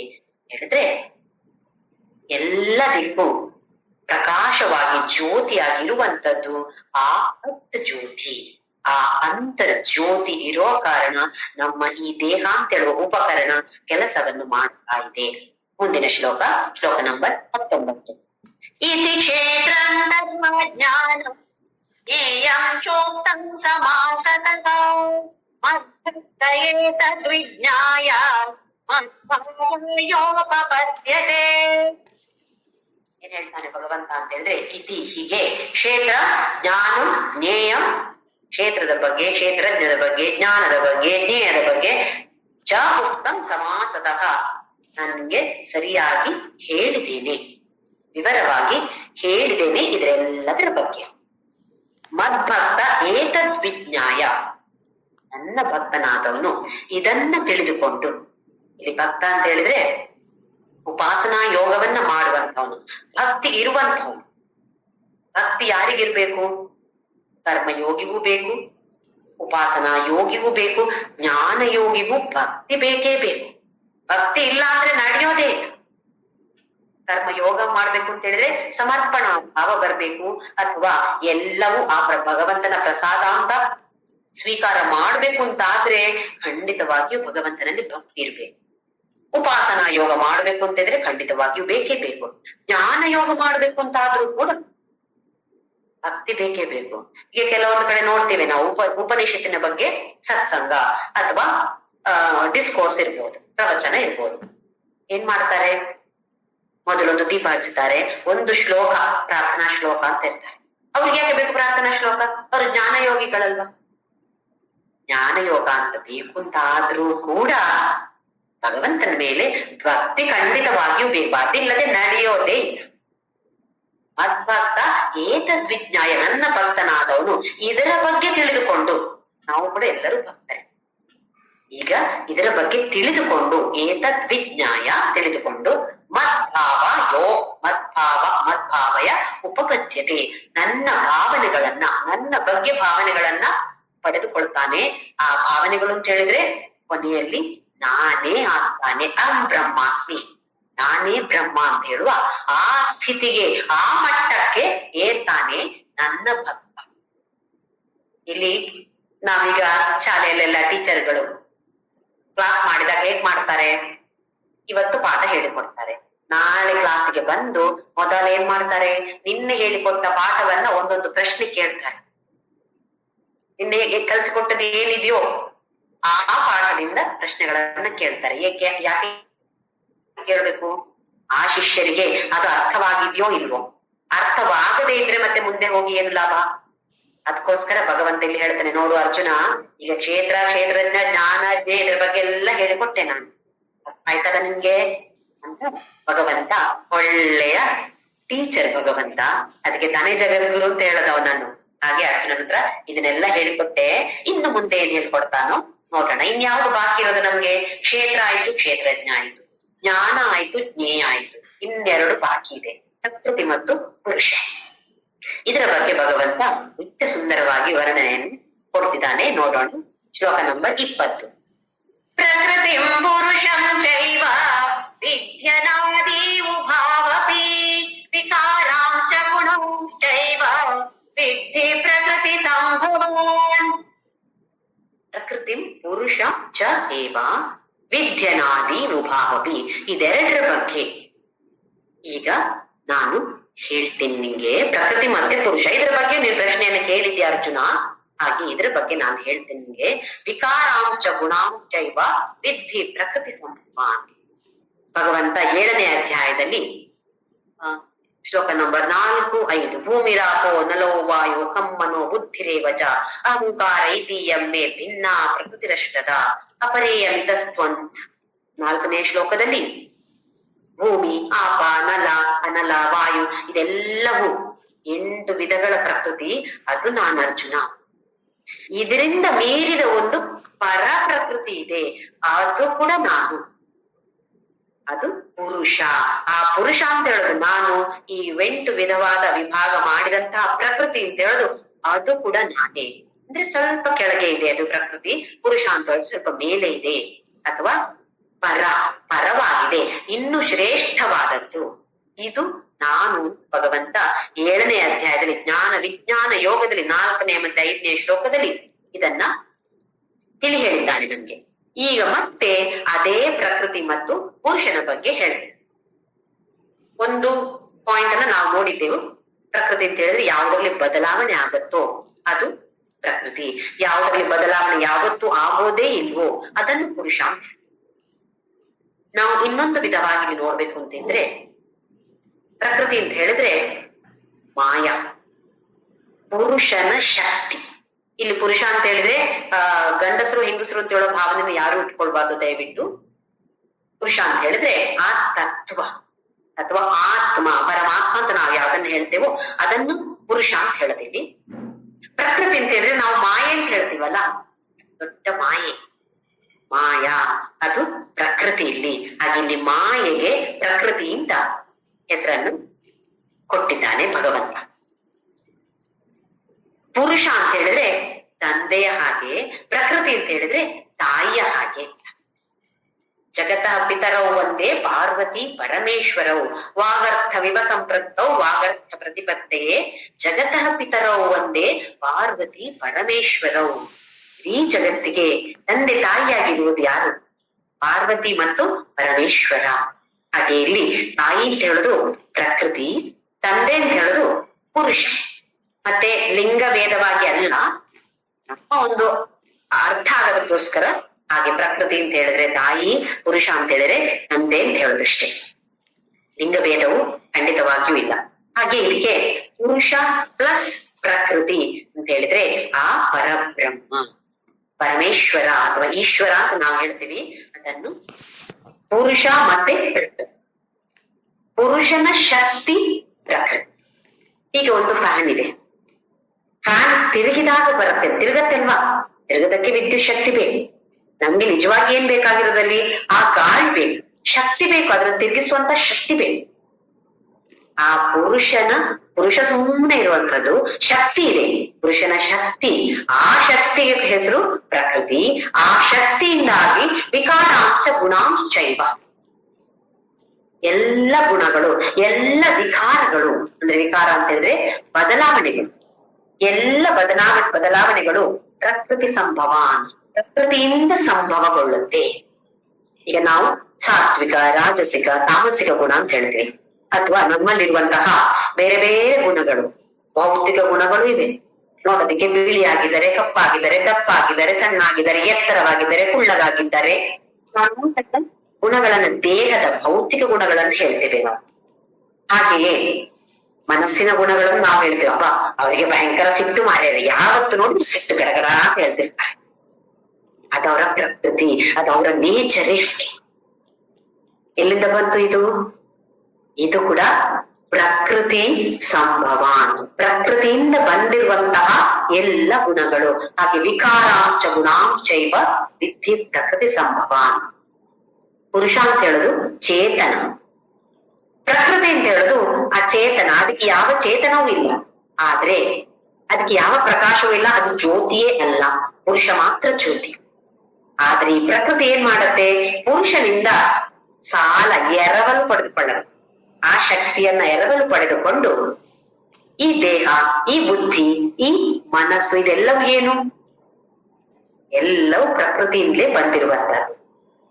ಇದೆಲ್ಲ ಈ ದೇಹ ಅಂತ ಹೇಳಿದ್ರೆ ಏನು? ರಾಸಾಯನಿಕಗಳು, ಕೆಮಿಕಲ್ಸ್. ಎಲ್ಲ ದೇಹದಲ್ಲಿರುವಂತದೆಲ್ಲ ಒಂದು ತರದ ಕೆಮಿಕಲ್ಸ್. ಯಾವಾಗ ಈ ದೇಹದಲ್ಲಿ ಏನಾದ್ರೂ ಬದಲಾವಣೆ ಆಗತ್ತದೆಯೋ ಆಗೇನಾಗತ್ತೆ? ಮನಸ್ಸಿಗೂ ಬದಲಾವಣೆ ಆಗತ್ತೆ. ತಲೆನೋವು, ತಲೆನೋವು ಅಂತ ಹೇಳಿದ್ರೆ ಯಾವುದಕ್ಕೆ ನೋವು ಬಂತು? ದೇಹಕ್ಕೆ ತಾನೇ ನೋವು ಬಂದಿರೋದು. ತಲೆ ಅಂತ ಹೇಳಿದ್ರೆ ಭೌತಿಕ ದೇಹ. ಭೌತಿಕ ದೇಹಕ್ಕೆ ನೋವು ಬಂದಾಗ ಮನಸ್ಸಿಗೆ ಅಯ್ಯೋ ತಲೆನೋವು, ಅಯ್ಯೋ ತಲೆನೋವು. ಸಂತೋಷವಾಗಿರಕ್ಕಾಗತ್ತ ನೋವಿದ್ದಾಗ? ಭೌತಿಕವಾಗಿ ನೋವು ಬಂದರೂ ಮನಸ್ಸಿಗೆ ಕಷ್ಟ. ಹಾಗೆಯೇ ಮನಸ್ಸಿಗೆ ಕಷ್ಟ ಆದಾಗ್ಲೂ ಭೌತಿಕ ದೇಹದ ಮೇಲೆ ಪರಿಣಾಮವನ್ನು ಬೀರುತ್ತೆ. ಇದೆಲ್ಲ ಬದಲಾವಣೆ ಆಗ್ತಾ ಇದೆ. ಹಾಗಾಗಿ ಖಂಡಿತವಾಗಿ ಇದು ಪ್ರಕೃತಿ. ಹುಟ್ಟಿರೋದು ಕೂಡ ಇದು ಪ್ರಕೃತಿಯಿಂದಾಗಿ, ಪ್ರಕೃತಿ ಸಂಭವ ಬಂದಿರೋದೇ ಇದು ಪ್ರಕೃತಿಯಿಂದಾಗಿ. ನಾವು ಹೇಳ್ತೀವಲ್ಲ, ಇದು ನನ್ನ ನೇಚರೇ ಹಾಗೆ, ನಾನು ಚೇಂಜ್ ಮಾಡ್ಲಿಕ್ಕೆ ಆಗುತ್ತಿಲ್ಲ. ಅಂದ್ರೆ ಅದು ಬಂದಿರೋದೇ ಈ ಪ್ರಕೃತಿಯಿಂದ. ಹಾಗೆ ಪ್ರಕೃತಿಗೆ ನಿಜವಾಗಿ ನೋಡಿದ್ರೆ ಯಾವ ಚೇತನವೂ ಇಲ್ಲ. ಅದು ಚೇತನವನ್ನ ಪಡೆಯೋದು ಈ ಪುರುಷನಿಂದ. ಆಮೇಲೆ ಪುರುಷ ಅಂತ ಹೇಳೋದಕ್ಕೆ ಯಾವ ವಿಕಾರವೂ ಇಲ್ಲ, ಯಾವ ಬದಲಾವಣೆಯೂ ಇಲ್ಲ. ಪ್ರಕೃತಿಯಲ್ಲಿ ಬದಲಾವಣೆ ಆಗ್ತಾನೆ ಇರುತ್ತೆ. ಪ್ರತಿ ಕ್ಷಣ ಬದಲಾವಣೆಗಳಿವೆ. ಪುರುಷನಿಗೆ ನಿರ್ಗುಣ, ಯಾವ ಗುಣವೂ ಇಲ್ಲ. ಪ್ರಕೃತಿಗೆ ನಾನಾ ತರದ ಗುಣಗಳು. ಈಗ ಹೇಳಿದಾಗ ಭೌತಿಕದಲ್ಲಿದ್ರೆ ಬೇರೆ ಬೇರೆ ತರದ ಶೇಪ್ ಇರ್ಬೋದು, ಅಥವಾ ರೂಪ ಇರ್ಬೋದು, ಯಾವ್ಯಾವೋ ತರದ ಬಣ್ಣಗಳು ಎಲ್ಲವೂ ಇದೆ. ಬಣ್ಣವೂ ಬದಲಾವಣೆ ಆಗ್ತಾ ಇರುತ್ತೆ. ಶೇಪ್ ಮಾತ್ರವ ಆಗ್ತೀವಿ ಸ್ವಲ್ಪ ಸಮಯ, ಆಮೇಲೆ ಸ್ವಲ್ಪ ಸಮಯ ಇನ್ನೊಂದೇನೋ ಒಂದು ರೋಗ ಬಂತು, ಸಣ್ಣ ಆಗ್ತೀವಿ. ಇದೆಲ್ಲ ಬದಲಾವಣೆಗಳು. ಈ ಬದಲಾವಣೆಗಳಿರೋದು ಪ್ರಕೃತಿಗೆ ಮಾತ್ರ. ಹಾಗೆಯೇ ಪುರುಷ ಯಾವುದನ್ನು ಅವಲಂಬಿಸಿಕೊಂಡಿಲ್ಲ, ಯಾವುದರ ಮೇಲೆ ಡಿಪೆಂಡ್ ಆಗಿಲ್ಲ. ಪ್ರಕೃತಿ ಯಾವತ್ತೂ ಡಿಪೆಂಡ್ ಆಗಿರೋದು ಪುರುಷನ ಮೇಲೆ. ಯಾಕೆಂತ ಹೇಳಿದ್ರೆ ತನ್ನದೇ ಆದ ಯಾವ ಪ್ರತಿಷ್ಠೆ ಮಾಡ್ಕೊಳ್ಳೋದು ಯಾವ ಶಕ್ತಿಯೂ ಇಲ್ಲ. ಅದು ತಗೊಳ್ಳೋದೆಲ್ಲ ಪುರುಷನಿಂದ. ಹಾಗೆ ಪ್ರಕೃತಿ ಯಾವತ್ತೂ ಕೂಡ ಪುರುಷನ ಮೇಲೆಯೇ ಅವಲಂಬಿಸಿಕೊಂಡಿರುತ್ತೆ, ಅಥವಾ ಅದಕ್ಕೆ ತನ್ನ ಕಾಲ ಮೇಲೆ ನಿಲ್ಲುಕೊಳ್ಳುವಂತ ಶಕ್ತಿ ಇಲ್ಲ ಪ್ರಕೃತಿಗೆ. ಪುರುಷ ಇದ್ರೆ ಮಾತ್ರ ಪ್ರಕೃತಿ ಇದ್ರೂ ಇಲ್ಲದಿದ್ರು ಪುರುಷ ಇದೆ ಅಂತ ಹೇಳ್ಬೋದು, ಇದಾನೆ ಅಂತ ಹೇಳ್ಬೋದು, ಇದಾಳೆ ಅಂತ ಹೇಳ್ಬೋದು. ಯಾಕೆ ಅಂತ ಹೇಳಿದ್ರೆ ಯಾವ ಲಿಂಗ ಭೇದವು ಆ ಪುರುಷನಿಗಿಲ್ಲ. ಹಾಗೆ ಬ್ರಹ್ಮ ಅಥವಾ ಪುರುಷ ಮತ್ತೆ ಪ್ರಕೃತಿ ಜೊತೆ ಸೇರಿ ಪರಬ್ರಹ್ಮ ಅಥವಾ ಈಶ್ವರ, ಪರಮೇಶ್ವರ ಅಂತ ಹೇಳಿದ್ರೆ ಪ್ರಕೃತಿ ಪ್ಲಸ್ ಪುರುಷ ಈಕ್ವಲ್ಸ್ ಪರಮೇಶ್ವರ ಅಥವಾ ಪರಬ್ರಹ್ಮ ಅಂತ ಹೇಳ್ಬೋದು. ಇನ್ನು ಮುಂದಿನ ಶ್ಲೋಕ ನಂಬರ್ 21. ಕಾರ್ಯಕರ್ತೃ ಹೇತು ಪ್ರಕೃತಿ ರುಚ್ಯತೆ ಪುರುಷ ಸುಖ ದುಃಖಾನಂ ಹೇತು ರುಚ್ಯತೆ. ಕಾರ್ಯಕರಣ ಕರ್ತೃತ್ವೇ ಹೇತು ಪ್ರಕೃತಿ ಉಚ್ಯತೆ. ಕಾರ್ಯಕ್ಕೂ ಕಾರಣಕ್ಕೂ ಕಾರಣ ಯಾವುದು? ಹೇತು ಅಂತ ಹೇಳಿದ್ರೆ ಕಾರಣ ಯಾವುದು? ಪ್ರಕೃತಿ ಉಚ್ಯತೆ. ಏನ್ ಹೇಳ್ತಿದ್ದಾರೆ ಎಲ್ರು ಅಂತ ಹೇಳಿದ್ರೆ ಪ್ರಕೃತಿಯೇ ಇದಕ್ಕೆಲ್ಲ ಕಾರಣ. ಯಾವುದಕ್ಕೆ? ಕಾರ್ಯ ಹಾಗೂ ಕರಣ. ಇಲ್ಲಿ ಕಾರ್ಯ ಅಂತ ಹೇಳಿದ್ರೆ ಸ್ಥೂಲ ಶರೀರ ಅಥವಾ ಯಾವುದು ಉತ್ಪನ್ನ, ಪ್ರಾಡಕ್ಟ್ ಅಂತ ಹೇಳ್ತೀವಿ. ಮಾಯೆಯ ಪ್ರಾಡಕ್ಟ್, ಪ್ರಕೃತಿಯ ಪ್ರಾಡಕ್ಟ್ ಇದು ಯಾವುದು? ಸ್ಥೂಲ. ಈಗ ನಮ್ಮ ದೇಹ ಯಾವುದರಿಂದ ಉತ್ಪನ್ನವಾದದ್ದು? ಇದು ಪ್ರಕೃತಿಯಿಂದ ಉತ್ಪನ್ನವಾಗಿದೆ. ಪ್ರಕೃತಿಯಿಂದ ಉತ್ಪನ್ನವಾಗಿದೆ ಅಂತ ಹೇಳಿದ್ರೆ ಪಂಚಭೂತಗಳು. ಪಂಚಭೂತಗಳು ಎಲ್ಲಿಂದ ಬಂತು? ಪ್ರಕೃತಿಯಿಂದ ತಾನೇ ಬಂದಿರೋದು. ಈ ಪ್ರಕೃತಿಯಿಂದ ಪಂಚಭೂತಗಳು ಬಂದು ಪಂಚಭೂತಗಳಿಂದ ನನ್ನ ದೇಹ ಸೃಷ್ಟಿಯಾಯಿತು. ಇದನ್ನು ಕಾರ್ಯ ಅಂತ ಹೇಳೋದಿಲ್ಲ. ಪ್ರಕೃತಿಯ ಉತ್ಪನ್ನವಾದ ಕಾರ್ಯ. ಹಾಗೆಯೇ ಕರಣ ಅಂತ ಹೇಳಿದ್ರೆ ಸೂಕ್ಷ್ಮ. ಸೂಕ್ಷ್ಮ ಅಂತ ಹೇಳಿದ್ರೆ ಯಾವುದು? ಮನಸ್ಸು ಅಥವಾ ಸೂಕ್ಷ್ಮ ಶರೀರ. ಮನಸ್ಸು, ಬುದ್ಧಿ ಇದೆಲ್ಲ ಇರುವಂತದ್ದು ಅಂತಃಕರಣ ಅಂತ ಯಾವ್ದನ್ನ ಹೇಳ್ತೀವಿ ನಾವು, ಅದನ್ನು ಕರಣ ಅಂತ ಹೇಳ್ತೀವಿ. ಹಾಗೆಂತ ಹೇಳಿದ್ರೆ ಈಗ ಸ್ಥೂಲ ಶರೀರ ಹಾಗೂ ಸೂಕ್ಷ್ಮ ಶರೀರ ಇದೆರಡಕ್ಕೂ ಕಾರಣ ಯಾವುದು? ಪ್ರಕೃತಿ. ಬಂದಿರೋದು ಎಲ್ಲಿಂದ? ಇದು ಬಂದಿರೋದು ಪ್ರಕೃತಿಯಿಂದ. ಉದಾಹರಣೆಗೆ ಹೇಳ್ಬೇಕು ಅಂತ ಇದ್ರೆ ಈಗ ಆಕಾಶ. ಇಲ್ಲಿ ಯಾವತ್ತೂ ಕೂಡ ಆಕಾಶ ಅಂತ ಹೇಳಿದ್ರೆ ನೀಲಿಯಾದ ಮೇಲೆ ಇರುವಂತಹ ಆಕಾಶ ಅಲ್ಲ. ನಮ್ಮ ನಿಮ್ಮ ಮಧ್ಯೆ ಇರುವಂತಹ ಆ ಜಾಗ, ಭೂಮಿ ಅಲ್ಲ, ಈ ಜಾಗ ಇದೆಯಲ್ಲ ಮಧ್ಯದಲ್ಲಿರುವಂತದ್ದು, ಭೂಮಿ ಅಲ್ಲದೆ ಇರುವಂತದ್ದಕ್ಕೆ ಸ್ಪೇಸ್ ಅಂತ ಹೇಳ್ತೀವಿ. ಇದನ್ನು ಕನ್ನಡದಲ್ಲಿ ಆಕಾಶ ಅಂತ ಹೇಳಿದ್ರೆ, ನಮ್ಗೆ ಆಕಾಶ ಅಂತ ಹೇಳಿದ್ರೆ ತಕ್ಷಣ ನೆನಪಾಗೋದು ನೀಲಿಯಾದ ಮೇಲಿರುವಂತಹ ಆಕಾಶ. ಅದು ಬಣ್ಣ ಇರೋ ಕಾರಣ ಹಾಗೆ ನಾವು ಹೇಳ್ತಾ ಇರೋದಷ್ಟೇ. ಇಲ್ಲದ್ರೆ ಆಕಾಶ ಅಂತ ಹೇಳಿದ್ರೆ ಮಧ್ಯದಲ್ಲಿರುವಂತಹ ಜಾಗ. ಮತ್ತೆ ಜಾಗ ಅಂತ ಹೇಳಿದ್ರೆ ಭೂಮಿ ಜಾಗ ಅಲ್ಲ, ಮೇಲೆ ಇರುವಂತ. ನಾವೊಂದು ಮನೆಯನ್ನ ಕಟ್ಟಿದೀವಿ ಅಂತ ಅನ್ಕೊಳ್ಳಿ. ಮನೆಯನ್ನ ಕಟ್ಟುವ ಮೊದಲು ಅಲ್ಲಿ ಖಾಲಿ, ಆ ಜಾಗ ಖಾಲಿ ಇತ್ತು. ಮನೆಯನ್ನ ಎಲ್ಲಿ ಕಟ್ಟಿದೀವಿ? ಭೂಮಿಯ ಮೇಲೆ ಇಟ್ಟಿದ್ದೇವೆ ಫೌಂಡೇಶನ್. ಆದ್ರೆ ಮೇಲೆ ಮೇಲೆ ಎಲ್ಲಿ ಹೋಗ್ತಾ ಇದೆ ಅದು? ಈ ಆಕಾಶದಲ್ಲಿ ತಾನೇ ಹೋಗ್ತಾ ಇರೋದು. ಗೋಡೆ ಕಟ್ಟಿದೆವು, ಮೊದಲು ಆಕಾಶ ಇತ್ತು, ಗೋಡೆ ಕಟ್ಟಿ ಈಗ ಏನಾಗಿದೆ? ನಮ್ಗೆ ದೊಡ್ಡ ಕಟ್ಟಡ ಆಗಿದೆ. ನಮ್ಗೆ ನಿಜವಾಗಿ ಬೇಕಾಗಿರೋದು ಏನದ್ರಲ್ಲಿ? ಕಟ್ಟಡ ಬೇಕಾಗಿರೋದು, ಅದರ ಒಳಗಿರುವ ಆಕಾಶ ಬೇಕಾಗಿರೋದು ನಮ್ಗೆ. ಯಾವುದನ್ನು ನಾವು ಮನೆ ಅಂತ ಹೇಳ್ತೀವಿ? ಬರೇ ನಮ್ಗೆ ಗೋಡೆಗಳಿದ್ರೆ ಗೋಡೆಯನ್ನ ಮನೆ ಅಂತ ಹೇಳದ ನಾವು ನಿಜವಾಗಿ ನಮ್ಗೆ ಬೇಕಾಗಿರುವಂತದ್ದು ಯಾವುದು? ಗೋಡೆ ಯಾಕೆ ಬೇಕು ನಮ್ಗೆ? ಅದನ್ನ ಒಂದು ಆವರಿಸಿಕೊಂಡು ಇರೋದಕ್ಕೆ ಮಾತ್ರ, ಒಂದು ರಕ್ಷಣೆಗೋಸ್ಕರ, ನಮ್ಮ ರಕ್ಷಣೆಗೋಸ್ಕರ ಇರುವಂತದ್ದು. ಎಲ್ಲ ಇಡೀ ಮನೆಯ ಒಳಗಡೆ ಎಲ್ಲ ಗೋಡೆ ಮಾಡಿದ್ರೆ ಅದು ಮನೆ ಆಗತ್ತಾ? ಈಗ ನಾವು ಗ್ಲಾಸ್ ಅಂತ ಹೇಳ್ತೀವಿ, ಕುಡಿಯೋದಕ್ಕೆ ನೀರು ಹಾಕೊಳ್ತೀವಿ.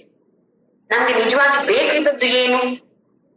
ಆ ಗ್ಲಾಸಿನ ಒಳಗಡೆ ಇರುವಂತಹ ಆ ಅವಕಾಶ ಇರುವ ಕಾರಣ ಅದರಲ್ಲಿ ನಾವು ನೀರು ತುಂಬಿಸಿ ನೀರನ್ನು ಇಟ್ಟಿದ್ದೀವಿ.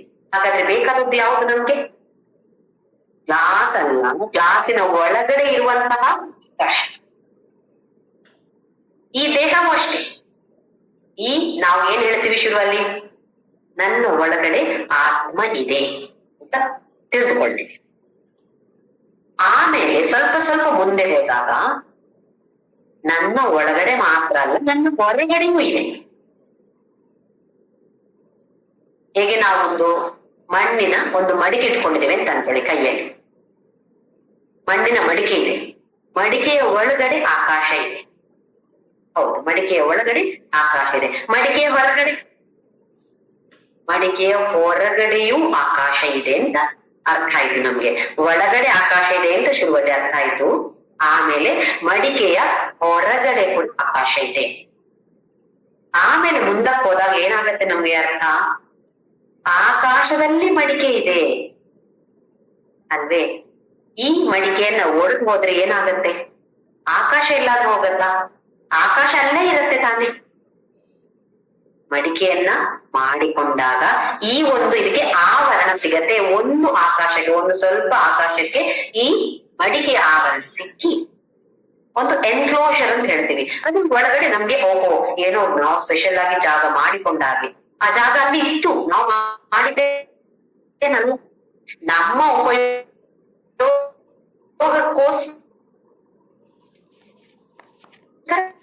ನಾವಿರುವಂತ ಆಕಾಶವನ್ನ ನಾವು ಉಪಯೋಗಿಸಿಕೊಳ್ತೇವೆ. ಆ ಮಡಿಕೆಯನ್ನು ಒಡೆದು ಬಿಟ್ರೆ ಆಕಾಶ ಬೇರೆ ಏನಾದ್ರೂ ಸೃಷ್ಟಿ ಮಾಡಿದ್ವಾ ನಾವು? ಅಲ್ಲಿಯೇ ಇತ್ತು ಆಕಾಶ. ಹಾಗೆಯೇ ಮಡಿಕೆಯ ಹೊರಗಡೆಯೂ ಆಕಾಶ ಇತ್ತು. ಆಕಾಶದಲ್ಲಿ ಮಡಿಕೆ ಇದೆ, ಹಾಗೆ ಇಲ್ಲಿ ಕೂಡ ನಮ್ಮ ದೇಹ ಅಂತ ಹೇಳುದು ಮೊದಲು ದೇಹದ ಒಳಗೆ ಒಂದು ಆತ್ಮ ಇದೆ ಅಂತ ಅನ್ಕೊಳ್ತೀವಿ. ಆಮೇಲೆ ಭಗವದ್ಗೀತೆ ಮುಂದೆ ಮುಂದೆ ಹೋದ ಹಾಗೆ ಅರಿತುಕೊಂಡ ಹಾಗೆ ಓಹೋ ಇದು ನನ್ನ ದೇಹದ ಒಳಗೆ ಮಾತ್ರ ಅಲ್ಲ, ದೇಹದ ಹೊರಗೆ ಕೂಡ ಇದೆ, ಸರ್ವವ್ಯಾಪಿಯಾಗಿದೆ, ಹಾಗರ್ಥ ಆಯ್ತು. ಆಮೇಲೆ ಏನರ್ಥ ಆಗ್ತಾ ಇದೆ, ನನ್ನ ದೇಹ ನಾನಿರೋದೆಲ್ಲಿ, ನಾನಿರೋದೇ ಈ ಆತ್ಮದಲ್ಲಿ, ಈ ಪರಮಾತ್ಮನಲ್ಲಿ ನಾನಿದ್ದೇನೆ. ನನ್ನ ಒಳಗೆಯೂ ಪರಮಾತ್ಮ ಇದ್ದಾನೆ, ನನ್ನ ಹೊರಗಡೆಯೂ ಪರಮಾತ್ಮ ಇದ್ದಾನೆ, ಹಾಗೆಯೇ ನಾನಿರುವುದೇ ಈ ಪರಮಾತ್ಮನಲ್ಲಿ. ಇದು ನಮ್ಗೆ ಅರ್ಥ ಆಗ್ತಾ ಹೋಗುತ್ತೆ. ಈ ಅಧ್ಯಾತ್ಮ ಪಥದಲ್ಲಿ ನಾವು ಮುಂದಕ್ಕೆ ಹೋದ ಹಾಗೆ ಅಥವಾ ಭಗವದ್ಗೀತೆಯನ್ನ ಜಾಸ್ತಿ ಜಾಸ್ತಿ ತಿಳಿದುಕೊಂಡ ಹಾಗೆ ಈ ನಮ್ಗೆ ಇದರ ಪರಿಚಯ ಆಗ್ತಾ ಹೋಗುತ್ತೆ. ಪುರುಷಃ ಸುಖ ದುಃಖಾನ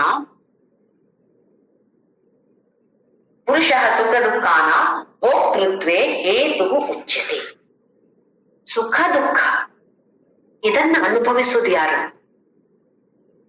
ಪರಮಾತ್ಮ ಏನ್ ಹೇಳ್ತಾನೆ ಅಂತ ಹೇಳಿದ್ರೆ, ಏನ್ ಹೇಳ್ತಾರೆ ಜನ ಅಂತ ಹೇಳಿದ್ರೆ, ಈ ಪುರುಷ ಅಂತ ಹೇಳೋದು ಎಲ್ಲ ಫಲದ ಅನುಭವಿಯಾಗಿದ್ದಾನೆ. ಅವನಿಗೆ ಯಾವ ಗುಣವೂ ಇಲ್ಲ, ಅವನಿಗೆ ಕಣ್ಣಿಲ್ಲ. ಅವನು ಅಂತ ಹೇಳಿದ್ರೆ ಮತ್ತೆ ಲಿಂಗ ಭೇದವಾಗಿ ತಿಳಿಬಾರ್ದು. ಪರಮಾತ್ಮ ಪುರುಷನಾಗಿ ಎಲ್ಲವನ್ನು ನೋಡ್ತಾನೆ. ಕಣ್ಣಿದ್ಯಾ ಅವನಿಗೆ? ಕಣ್ಣಿಲ್ಲ. ಎಲ್ಲವನ್ನು ಕೇಳ್ತಾನೆ. ಕಿವಿ ಇದೆಯಾ? ಕಿವಿಯೂ ಇಲ್ಲ. ಎಲ್ಲದರ ರುಚಿಯನ್ನು ನೋಡ್ತಿದ್ದಾನೆ. ಅವನಿಗೆ ನಾಲಿಗೆ ಇದೆಯಾ? ಯಾವ ಸರ್ವೇಂದ್ರಿಯ ಗುಣಾಭಾಸ ಸರ್ವ ಇಂದ್ರಿಯ ವಿವರ್ಜಿತಂ ಅಂತ ನೋಡಾಯ್ತು ನಾವು. ಯಾವ ಇಂದ್ರಿಯಗಳು ಇಲ್ಲದೆ ಎಲ್ಲವನ್ನು ಮಾಡ್ತಿದ್ದಾನೆ. ಸುಖ ದುಃಖವನ್ನು ಅನುಭವಿಸ್ತಿದ್ದಾನೆ. ಅಥವಾ ಪುರುಷ ಸುಖ ದುಃಖಾನ ಅನುಭವಿಸೋದಕ್ಕೆ ಕಾರಣ ಯಾರು? ಅದು ಈ ಪುರುಷ. ನಮ್ಮ ದೇಹವನ್ನ, ಈ ದೇಹ ಅಂತ ಹೇಳುದು ಪುರುಷ ಪ್ರಪಂಚದಲ್ಲಿ ಅಥವಾ ಪರಮಾತ್ಮನಲ್ಲಿ ಇದೆ. ನಮಗೆ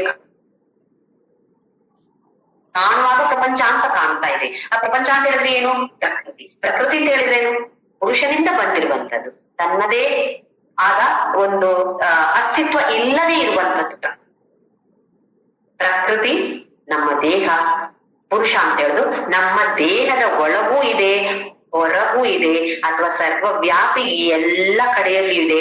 ಆ ಸುಖ ದುಃಖವನ್ನು ನಾವು ಭೋಗಿಸ್ತೇವೆ ಅಂತ ಹೇಳಿದ್ರೆ ಪುರುಷ ಸುಖ ದುಃಖಾನ ಭೋಕ್ತೃತ್ವೇ ಹೇತು ಉಚ್ಯತೆ. ಎಲ್ಲವನ್ನ ಭೋಕ್ತ ಮಾಡೋದಕ್ಕೆ ಕಾರಣ ಯಾರು? ಅದು ಪುರುಷ ಇತಿ ಉಚ್ಯತೆ. ಹೀಗೆ ಹೇಳ್ತಿದ್ದಾರೆ. ಯಾರೋ ಒಂದ್ಸಲ ಪ್ರಶ್ನೆ ಮಾಡಿದ್ರು, ಯಾಕೆ ಭಗವಂತ ಬೇರೆಯವ್ರು ಹೀಗೆ ಹೇಳ್ತಾರೆ ಅಂತ ಕೇಳ್ತಾನೆ. ನಾನ್ ಹೀಗೆ ಹೇಳ್ತೇನೆ ಅಂತ ಹೇಳ್ಬೋದಲ್ಲ ಅವನಿಗೆ?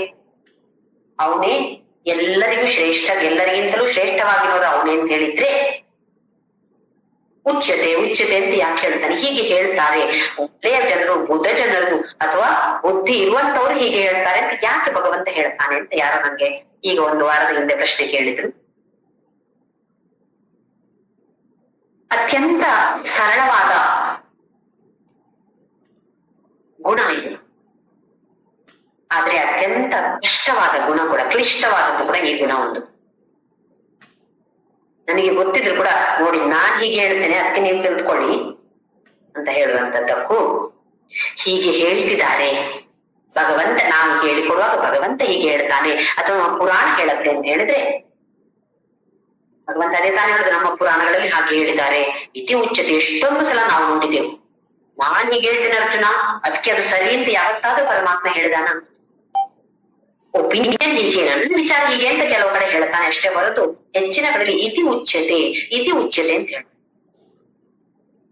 ಯಾವುದೇ ಒಂದು ಅಹಂಕಾರ ಇಲ್ಲದೆ ಇರುವಂತದ್ದು. ನಮಗೆ ಅಹಂಕಾರದಿಂದ ತುಂಬಿ ನನಗೆ ಇದೆಲ್ಲ ಗೊತ್ತಿದೆ ಹಾಗಾಗಿ ಇದೇ ಸರಿ. ಭಗವಂತ ಯಾವತ್ತೂ ಹಾಗೆ ಹೇಳೋದಿಲ್ಲ. ಇದು ನಾನ್ ಹೇಳೋದ ಕಾರಣ ನೀನ್ ಕಲ್ತ್ಕೋ ಅರ್ಜುನ ಅಂತ ಎಂದು ಎಲ್ಲಿಯೂ ಹೇಳ. ಇದನ್ನ ಹೀಗೆ ಹೇಳ್ತಿದ್ದಾರೆ, ನಮ್ಮ ಪುರಾಣಗಳಲ್ಲಿ ಹೀಗೆ ಹೇಳ್ತಿದ್ದಾರೆ. ಶ್ರುತಿ ಸ್ಮೃತಿ ಪುರಾಣಾನ ಆಲಯಂ ಕರುಣಾಲಯಂ. ಆದಿಶಂಕರಾಚಾರ್ಯ ಕೂಡ ಹಾಗೆ ಹೇಳ್ತಾ ಇದ್ರು. ಎಲ್ಲ ಪುರಾಣಗಳಲ್ಲಿ ಹೀಗೆ ಹೇಳ್ತಿದ್ದಾರೆ, ಎಲ್ಲರೂ ಹೀಗೆ ಹೇಳ್ತಿದ್ದಾರೆ. ಅದರಿಂದಾಗಿ ಬಹುಶಃ ಇದು ಸರಿ ಇರಬಹುದು. ಒಳ್ಳೆಯ ಜ್ಞಾನಿಗಳು ಹೇಗೆ ಹೇಳ್ತಿದ್ದಾರೆ ಅಂತ ಆದ್ರೆ ಇದು ಸರಿಯಲ್ವೇ?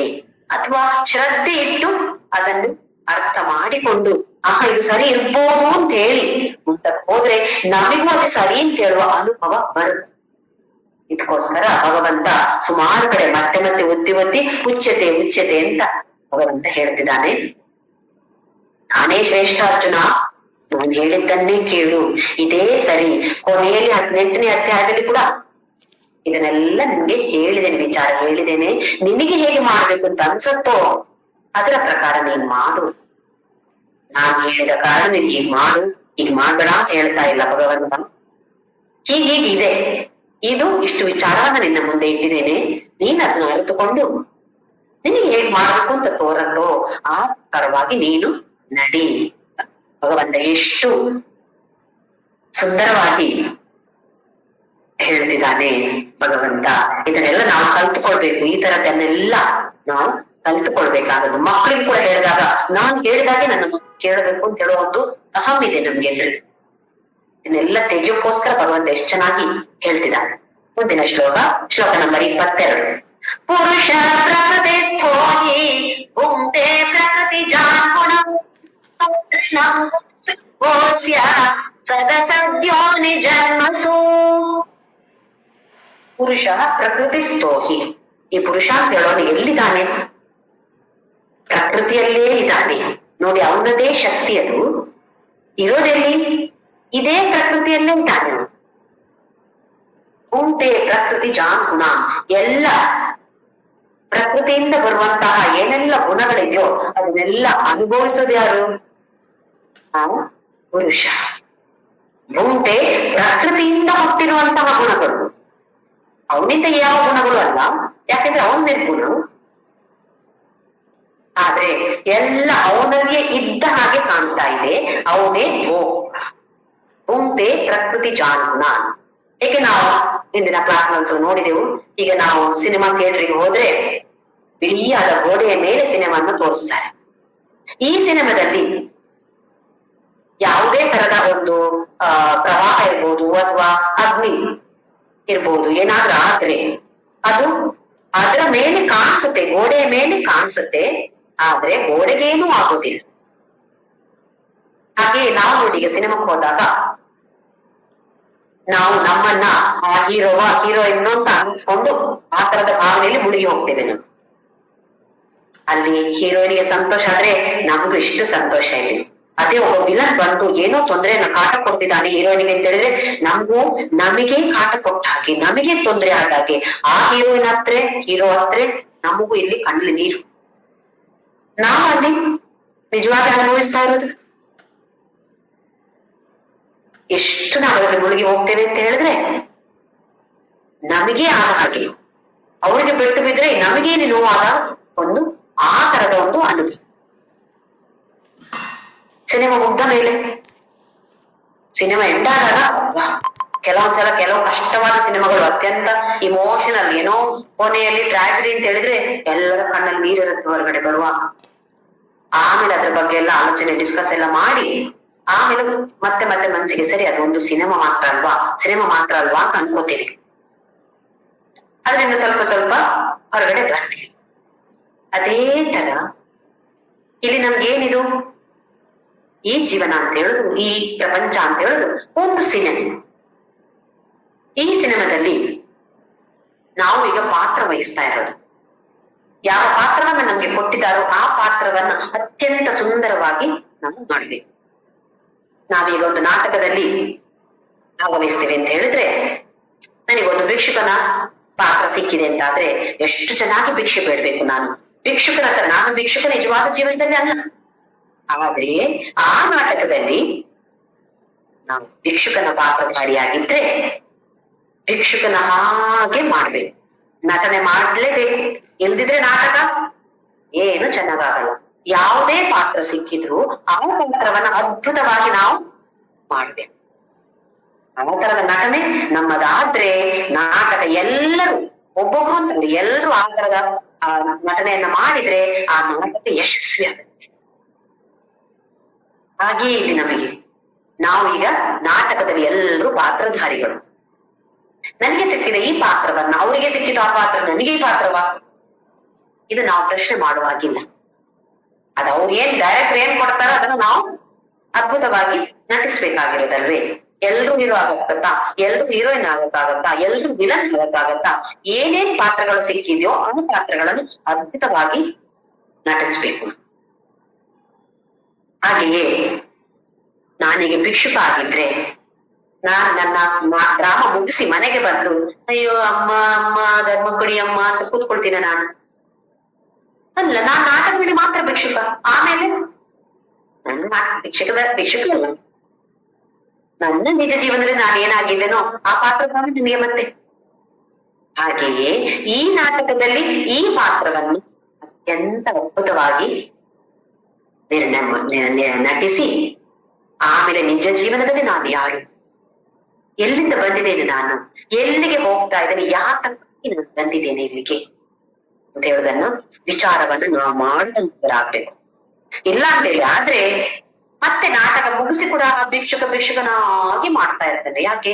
ನಾಟಕದಲ್ಲಿ ನಾನು ಭಿಕ್ಷುಕ ಅಲ್ಲ, ಹಾಗೆ ನಾನು ಈಗ ಕೂಡ ನಾನು ಭಿಕ್ಷುಕನಾಗಿರ್ತೇನೆ ಅಂತ ಹೇಳಿದ್ರೆ ಅದು ನಮ್ಮ ದುರದೃಷ್ಟ. ಈ ನಾಟಕದಲ್ಲಿ ಪಾತ್ರ ವಹಿಸಿ ನಾವು ಮನೆಗೆ ಬಂದು ನನ್ನ ಅಲ್ಲಿ ನಾಟಕದ ಕೆಲಸ ಆಯ್ತು ಅಂತ ಬಿಟ್ಟು ಬಿಡ್ತೇವೆ.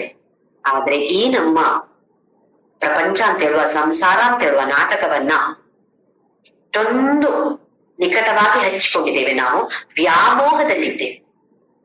ಹಾಗಾಗಿ ಅದರಿಂದ ಹೊರಗಡೆ ಬರೋ ಪ್ರಯತ್ನವನ್ನು ಮಾಡ್ತಾ ಇಲ್ಲ, ಅಥವಾ ಹೊರಗಡೆ ಬರ್ಬೋದು ಅಂತ ಹೇಳೋ ಒಂದು ವಿಚಾರವನ್ನು ತಿಳಿದುಕೊಳ್ಳುವ ಪ್ರಯತ್ನವನ್ನು ನಾವು ಮಾಡ್ತೇವೆ. ಅದಕ್ಕಾಗಿ ಭಗವಂತ ನನ್ಗೆ ಅದ್ಭುತವಾದ ಟ್ರೈನಿಂಗ್ ಅನ್ನ ಕೊಡ್ತಾ ಇದ್ದಾನೆ ಬೇರೆ ಬೇರೆ ಶ್ಲೋಕಗಳ ಮೂಲಕ. ಈ 13ನೇ ಅಧ್ಯಾಯ ಇರೋದೇ ಈ ಟ್ರೈನಿಂಗ್ ಮಾಡಕ್ಕೆ, ನಮ್ಮ ಮನಸ್ಸಿನ ಒಂದು ಶಿಕ್ಷಣವನ್ನು ಕೊಡೋದಕ್ಕೋಸ್ಕರ ಹೇಳ್ತಾ ಇದ್ದಾನೆ. ಹೀಗ್ ಮಾಡು, ಹೀಗ್ ಮಾಡು, ಹೀಗ್ ಮಾಡು, ಹೀಗ್ ಮಾಡು, ಹೀಗ್ ಮಾಡ್ಬೇಡ, ಹೀಗ್ ಮಾಡ್ಬೇಡ. ನಮ್ಮ ಮನಸ್ಸಿಗೆ ನಾವು ಅದ್ಭುತವಾದ ಈ ತರದ ಶಿಕ್ಷಣವನ್ನ ಕೊಡ್ಬೇಕು. ಯಾವ ಶಿಕ್ಷಣ ಅದು? ನಾಟಕವನ್ನ ಮುಗಿಸಿ ಮನೆಗೆ ಹೋದಾಗ ಮತ್ತೆ ನಾಟಕದ ಪಾತ್ರಧಾರಿಯನ್ನು ಮರೆತು ನಿಜ ಜೀವನದ ಪಾತ್ರವನ್ನ ನೀನು ಹೇಗೆ ವಹಿಸ್ತೀಯೋ ಅದೇ ತರ ಈ ಪ್ರಪಂಚ, ಈ ಸಂಸಾರದಲ್ಲಿ ನೀನೊಂದು ನಾಟಕ ಮಾಡ್ತಾ ಇದೀಯಾ. ನಿನ್ನ ನಿಜವಾದ ಜೀವನ ಏನು, ಯಾರು ನೀನು? ನಿಜವಾಗಿಯೂ ನೀನು ಆ ಪರಮಾತ್ಮನೇ.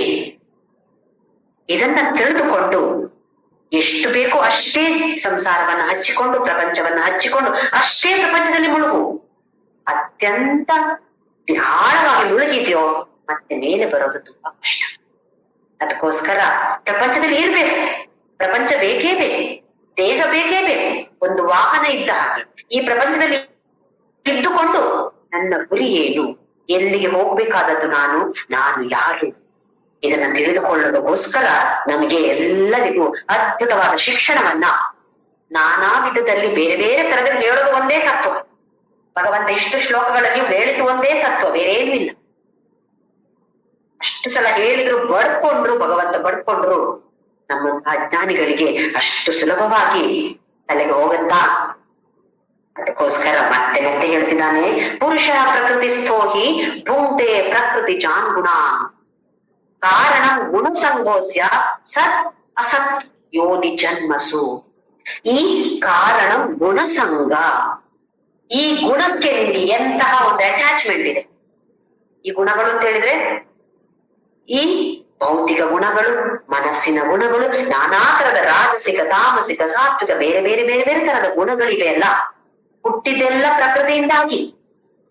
ಆದ್ರೆ ಇದೇ ಕಾರಣ ಆಗತ್ತೆ ಯಾಕಕ್ಕೆ ನಮ್ಗೆ ಇಷ್ಟೊಂದು ವ್ಯಾಮೋಹ ಈ ಗುಣಗಳ ಮೇಲೆ ಬರುತ್ತೆ. ಆ ಗುಣಗಳ ಮೇಲೆ ಇಷ್ಟೊಂದು ವ್ಯಾಮೋಹ ಇದ್ದಾಗ ನಾವು ಮತ್ತೆ ನಮ್ಮ ಜನ್ಮ ಹೇಗಾಗತ್ತೆ? ಸತ್ತು ಇರ್ಬೋದು, ಅಸತ್ತು ಇರ್ಬೋದು ಅಂತ ಹೇಳಿದ್ರೆ ಇಲ್ಲಿ ಇನ್ನು ಒಳ್ಳೆ ಜನ್ಮವನ್ನ ಪಡಿಬಹುದು, ಅಲ್ಲ ಇನ್ನು ನೀಚ ಜನ್ಮವನ್ನು ನಾವು ಪಡಿಬಹುದು. ಯಾವುದು ಕಾರಣ? ಗುಣ ಸಂಘ. ಸಂಘ ಯಾವುದಕ್ಕೆ ಸಂಘ? ನಮ್ಗೆ ಈ ಸಂಘ ಅಂತ ಹೇಳಿದ್ರೆ ಅಟ್ಯಾಚ್ಮೆಂಟ್ ಬರುವಂತದ್ದು ಅಥವಾ ವ್ಯಾಮೋಹ ಬರುವಂತದ್ದು. ಯಾವುದಕ್ಕೆ ನಾವು ಅಟ್ಯಾಚ್ ಆಗ್ತಾ ಇದೀವಿ? ಈ ತರದ ಗುಣಗಳು. ಯಾವ ಗುಣಗಳು? ಮನಸ್ಸಿನ ನಾನಾ ತರದ ಭಾವನೆಗಳು ಬರುದು, ಕಾಮ, ಕ್ರೋಧ, ಲೋಭ, ಮೋಹ, ಇದೆಲ್ಲವೂ ನಾನಾ ತರದ ವಿಕಾರಗಳು, ತರದ ಬದಲಾವಣೆಗಳು. ಇದಕ್ಕೆಲ್ಲ ಅಟ್ಯಾಚ್ಮೆಂಟ್. ಹಾಗೆಯೇ ಭೌತಿಕ ದೇಹದಲ್ಲಿ ಆಗುವಂತಹ ನಾನಾ ತರದ ಬದಲಾವಣೆಗಳು. ಅಯ್ಯೋ ಇನ್ನೆಷ್ಟು ಚೆನ್ನಾಗಿದ್ದೆ ನಾನು, ಇವತ್ತು ನೋಡಿ ಹೇಗಿದ್ದೇನೆ, ನನ್ನ ಮುಖ ನೋಡಿ ಹೇಗಾಗಿದೆ, 1-2 ವರ್ಷದಿಂದ ಚೆನ್ನಾಗಿದ್ದೆ ನಾನು, ಈಗ ನೋಡಿ ಹೇಗಾಗಿದ್ದೇನೆ. ದೇಹದ ಬದಲಾವಣೆಗಳಿಗೆ ನಮಗೆ ಅಟ್ಯಾಚ್ಮೆಂಟ್. ಅಯ್ಯೋ ಇನ್ನು ಚೆನ್ನಾಗಿ ಹೇಗೆ ನಾನು 17-18 ವರ್ಷಕ್ಕೆ ಎಷ್ಟು ಚೆನ್ನಾಗಿದ್ದೇನೋ ಈವಾಗ್ಲೂ ಅಷ್ಟು ಚೆನ್ನಾಗೇ ಇರ್ಬೇಕು ನಾವು. ಇದೆಲ್ಲ ಏನು ನಮ್ಗೆ? ಆ ಗುಣಗಳಿಗೆ ಬರುವಂತಹ ಸಂಘ. ಅದಕ್ಕೆ ಭಗವಂತ ಸತ್ ಸಂಘವನ್ನ ಮಾಡಿ ಅಂತ ಹೇಳ್ತಾ ಇರೋದು. ಸತ್ ಅಂತ ಹೇಳಿದ್ರೆ ಒಳ್ಳೆಯದು ಇರ್ಬೋದು ಅಥವಾ ಶಾಶ್ವತವಾಗಿರುವಂತ. ಬ್ರಹ್ಮ ಸತ್ಯ, ಜಗನ್ ಮಿಥ್ಯ ಅಂತ ಹೇಳಿದ್ರು. ಜಗತ್ತು ಅಂತ ಹೇಳೋದು ಇಲ್ವಾ? ಮಿಥ್ಯ ಅಂತ ಹೇಳಿದ್ರೇನು? ಸುಳ್ಳು ಅಂತಲ್ಲ, ಯಾವತ್ತಿಗೂ ಇಲ್ಲದೆ ಇರುವಂತದ್ದು, ಅಶಾಶ್ವತವಾಗಿರುವಂತದ್ದನ್ನು ಮಿಥ್ಯ ಅಂತ ಹೇಳುದು. ಸತ್ಯ ಅಂತ ಹೇಳಿದ್ರೆ ಯಾವತ್ತಿಗೂ ಇರುವಂತದ್ದು. ಬ್ರಹ್ಮ ಸತ್ಯ, ಜಗನ್ ಮಿಥ್ಯ. ಜಗತ್ತು ಯಾವತ್ತಿಗೂ ಇರುವುದಿಲ್ಲ, ಯಾವುದೋ ಒಂದಿನ ನಾಶವಾಗಿ ಹೋಗುತ್ತೆ, ಮತ್ತೆ ಹುಟ್ಟಿಕೊಳ್ಬಹುದು, ಅದು ಬೇರೆ ವಿಚಾರ.